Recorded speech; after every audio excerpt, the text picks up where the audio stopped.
పితా పుత్ర పవిత్ర ఆత్మనామమున ఆమీన్. ప్రియ స్నేహితులారా, మీ అందరికీ దేవుని యొక్క ఆశీస్సులను తెలియజేస్తూ ఈనాడు తల్లి శ్రీ సభ తపస్కాల మొదటి ఆదివారాన్ని కొనియాడుతూ ఉంది. ఈనాడు ఫిబ్రవరి 22వ తారీఖు ఆదివారం. ఈనాటి దివ్య బలి పూజ పఠనాల ధ్యానాంశానికి మిమ్మల్ని అందరినీ కూడా ప్రేమతో ఆహ్వానిస్తూ ఉన్నాను. మొదటి పట్టణము ఆదికాండం 2వ అధ్యాయం 7వ వచనం నుండి 9వ వచనం వరకు, 3వ అధ్యాయం 1వ వచనం నుండి 7వ వచనం వరకు. భక్తి కీర్తన 51వ కీర్తన 3వ వచనం నుండి 14వ వచనం వరకు మరియు 17వ వచనం.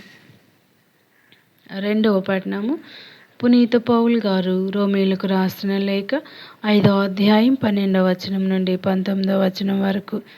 సువార్త పఠనం మత్తయి సువార్త 4వ అధ్యాయం 1వ వచనం నుండి 11వ వచనం వరకు. ఈనాటి సువార్త పఠనాన్ని భక్తి శ్రద్ధలతో చదివి ధ్యానించుదాం.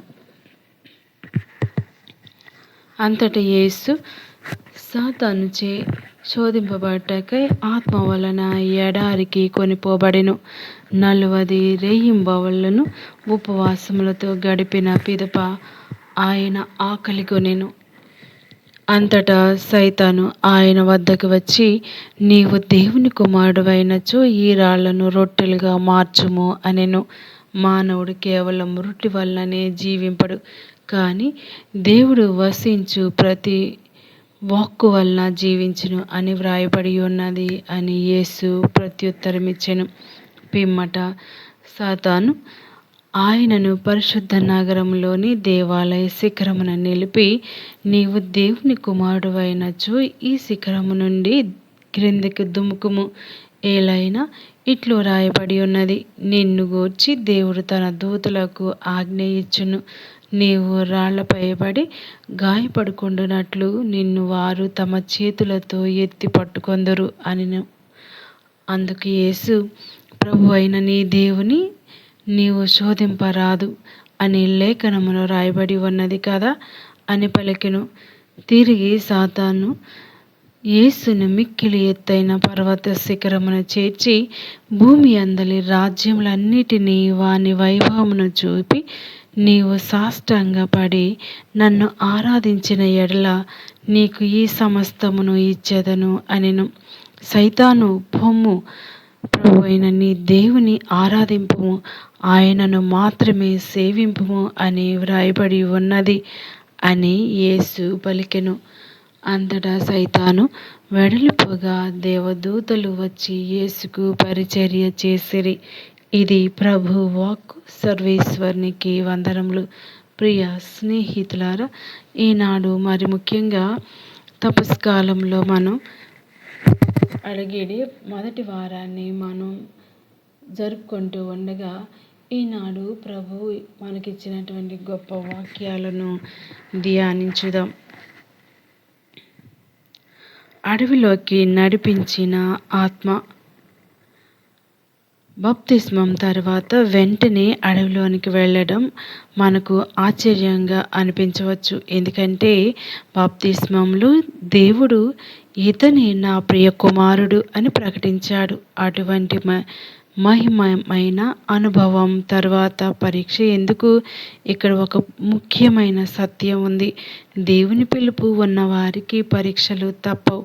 మన జీవితంలో దేవుని అనుగ్రహం వచ్చిన వెంటనే సమస్యలు రావచ్చు.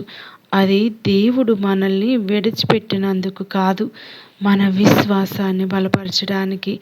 అడవి అంటే ఒంటరితనం, నిశ్శబ్దం, కష్టాలు. మన జీవితంలో కూడా అడవి అనుభవాలు ఉంటాయి. అనారోగ్యం, ఆర్థిక ఇబ్బందులు, కుటుంబ సమస్యలు, ఆత్మీయ సందేహాలు. ఈ సమయంలో మనం గుర్తించుకోవాల్సింది ఏమిటంటే దేవుని ఆత్మ మనల్ని నడిపిస్తూ ఉంది. మొదటి శోధన రొట్టెలు. 40 రోజులు ఉపవాసం తర్వాత యేసు ఆకలితో ఉన్నాడు. అప్పుడు శోధకుడు ఇలా అన్నాడు, నీవు దేవుని కుమారుడవైతే ఈ రాళ్లను రొట్టెలుగా మార్చుము. ఇది శరీర సంబంధమైన శోధన. ఆకలి అనేది సహజమైన అవసరం. కానీ శత్రువు చెప్పింది ఏమిటి? దేవుని చిత్తానికి బయటగా నీ అవసరాన్ని నీవే తీర్చుకో. యేసు ఇచ్చిన సమాధానం మనుషుడు రొట్టె వలన మాత్రమే కాదు, దేవుని నోటి నుండి వచ్చు ప్రతి మాట వలన బ్రతుకును. ఇక్కడ మనకు ఒక పాఠం. శరీర అవసరాలు ముఖ్యమే, కానీ ఆత్మీయ అవసరాలు మరింత ముఖ్యం. కష్టంలో ఉన్నప్పుడు దేవుని వాక్యంపై ఆధారపడాలి.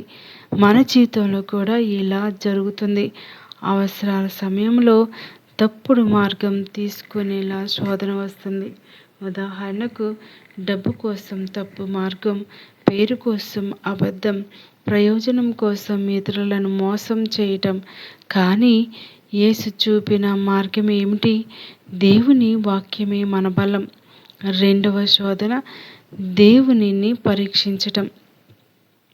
శోధకుడు యేసును దేవాలయ శిఖరంపై నిలబెట్టి ఇలా అన్నాడు, నీవు దేవుని కుమారుడవైతే క్రిందకు దూకుము, దేవదూతలు నిన్ను కాపాడుదురు. ఇది ఆత్మీయ గర్వానికి శోధించబడిన శోధన. ఇక్కడ శత్రువు కూడా వాక్యాన్ని ఉపయోగిస్తున్నాడు, కానీ దానిని వక్రీకరిస్తూ ఉన్నాడు. యేసు సమాధానం, నీ దేవుడైన ప్రభువును పరీక్షింపకూడదు. మనకు ఇక్కడ పాఠం, దేవుని వాక్యాన్ని తప్పుగా ఉపయోగించకూడదు. దేవుని శక్తిని ప్రదర్శన కోసం వినియోగించకూడదు. దేవునిపై నమ్మకం కంటే ఆయనను పరీక్షించటం కాదు. మన జీవితంలో కూడా ఇలా ఉంటుంది. దేవుడంటే నాకు ఇది చేసి చూపించు అని అనుకోవడం. ఇది విశ్వాసం కాదు, ఇది పరీక్షించటం. మూడవ శోధన, లోక మహిమ. సైతానుడు ప్రపంచ రాజ్యాలన్నిటినీ చూపించి ఇలా అన్నాడు, నాకు నమస్కరించిన ఎడల ఇవన్నీ నీకు ఇస్తాను. ఇది అధికారం, మహిమ, సంపదకు సంబంధించిన శోధన. యేసు ప్రపంచ రక్షకుడు, కానీ శత్రువు చెప్పినది ఏమిటి? కష్టమైన శిలువ మార్గం వద్దు, ఒక సులభ మార్గం ఉంది. యేసు సమాధానం, నీ దేవుడైన ప్రభువునే ఆరాధించుము, ఆయనకే సేవ చేయము. ఇక్కడ గొప్ప సత్యం ఉంది. దేవుని మహిమకు షార్ట్ కట్స్ లేవు. నిజమైన విజయం దేవుని విధేయతలో ఉంది. మన జీవితంలో కూడా ఇలా ఉంటుంది. సులభమైన కానీ తప్పు మార్గం, కష్టమైన కానీ సరైన మార్గం. యేసు చూపించినది సరైన మార్గం. దేవునికి విధేయత. శోధనలో విజయం ఎలా సాధించాలి అని మనం ధ్యానిస్తే, ఈ వాక్య భాగం మనకు 3 ముఖ్యమైన ఆయుధాలు నేర్పిస్తుంది. దేవుని వాక్యం. ప్రతి శోధనకు యేసు వాక్యంతో సమాధానం ఇచ్చాడు. మనము వాక్యాన్ని తెలుసుకోవాలి, ధ్యానించాలి. ఉపవాసం మరియు ప్రార్థన. యేసు ఉపవాసంలో ఉన్నాడు. ఆత్మీయ బలం ప్రార్థనలో వస్తుంది. దేవుని సంపూర్ణ విధేయత. యేసు తన స్వచ్ఛంద చిత్తాన్ని కాక తండ్రి చిత్తాన్ని ఎన్నుకున్నాడు.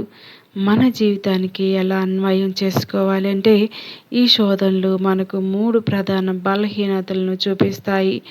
శరీర ఆశలు, గర్వం, లోకాశక్తి. మన రోజువారీ జీవితంలో ఇవి మనల్ని చుట్టుముట్టుతూ ఉంటాయి. శోధన పాపం కాదు, శోధనకు లోబడటం పాపం. యేసు శోధింపబడ్డాడు, కానీ పాపము చేయలేదు. అందుకే ఆయన మనకు ఆదర్శం. ఆత్మ పరిశీలన చేసుకోవాలి. నా జీవితంలో ప్రస్తుతం ఎడారి అనుభవం ఏది? నేను అవసరాల కోసం దేవుని చిత్తానికి విరుద్ధంగా నిర్ణయాలు తీసుకుంటున్నానా? దేవునిని పరీక్షిస్తున్నానా? లేదా ఆయనపై విశ్వాసం ఉంచుతున్నానా?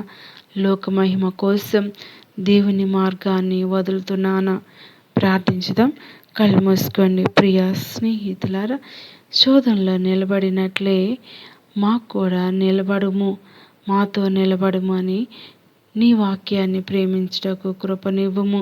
సులభమైన తప్పు మార్గం కాక కష్టమైన నీ సత్య మార్గాన్ని ఎంచుకుంటానికై ధైర్యం ఇవ్వండి. ఎడారిలో నీవు ఉన్నావని నమ్ముటకు విశ్వాసము ఇవ్వుము. ప్రియ స్నేహితులారా, ఈ యొక్క వాక్యం భాగం మనలందరినీ దేవునిపై నడిపించాలని అనేక శోధనలు వచ్చినప్పటికీ శోధనతో పాటు దేవుని యొక్క కృప కూడా మనకు అండగా దండగా ఉంటుందని మరువకూడదు. ప్రతి శోధన వెనుక దైవ కృప మనకు దొరుకునుగాక. ఆమేన్.